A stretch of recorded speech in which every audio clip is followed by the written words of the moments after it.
نبی پاک صلی اللہ تعالیٰ علیہ وسلم اپنے آخری دنوں میں، یہ آخری دن ہے، صحابہ کو جمع کر کے فرماتے ہیں کہ میرے جانے کا دن قریب آ چکے، تم میں سے کسی کا کوئی حق باقی ہے تو مجھ سے لے سکتا ہے، کوئی حق باقی ہے۔ وہ سید الانبیاء ہے جن کی ایک زبان پر اللہ تبارک و تعالیٰ کسی کو جنت عطا کرے، وہ رسول کہتا ہے کہ تم میں سے کسی کو کوئی حق باقی ہے تو لے سکتا ہے۔ صحابہ خاموش تھے، لیکن ایک صحابی کھڑے ہو گئے، کہا میرا ایک حق باقی ہے۔ ایسا بھی یہ دین ہے، حضور سے کہتے میرا حق باقی ہے، حضور نے فرمایا کیا باقی، آج لے سکتے ہو۔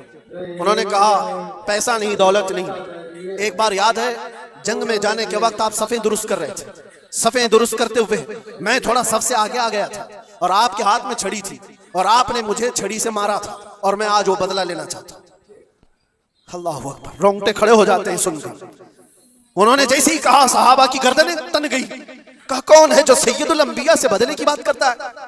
حضرت عمر تلوار نکالتے، حضور نے فرمایا خاموش عمر، یہ اسلام ہے، یہ اسلام ہے، اندر رکھو۔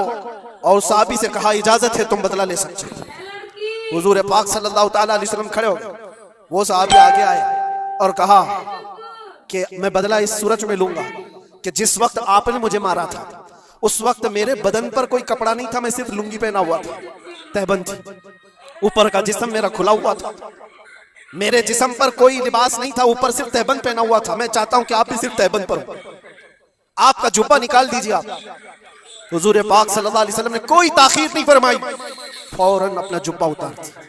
صحابہ دیکھ کر کے حیرت زدہ تھے، سب کے جسموں پر کپ کپی تھی، یہ کون بندہ ہے؟ محبوب خدا کی بارگاہ میں اس طرح کی بات کرتا ہے؟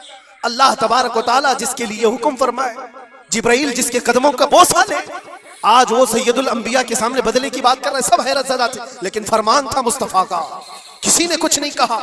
حضور نے جبہ اٹھا دیا، وہ صحابی بڑھ کر کے آئے، پیچھے کی طرف آئے اور حضور پاک کے دو کندھوں کے بیچ میں جو مہر نبوت تھی اس کو چوم کر کے بوسے لینے لگے اور کہا فزت برب الکعبہ، رب کعبہ کی قسم میں اپنی مراد کو پہنچ گیا۔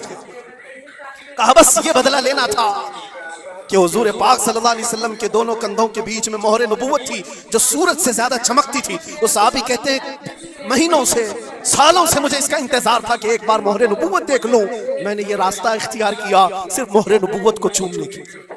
واقعات تو اپنی جگہ پر، لیکن حضور سید الانبیاء نے اپنے آپ کو جو پیش فرمایا، بتاؤ کوئی اس سے زیادہ ایکویلٹی کی بات کر سکتا ہے؟ کوئی آئے جواب دینے کے لیے جنتا کے سامنے تو پتہ چلے۔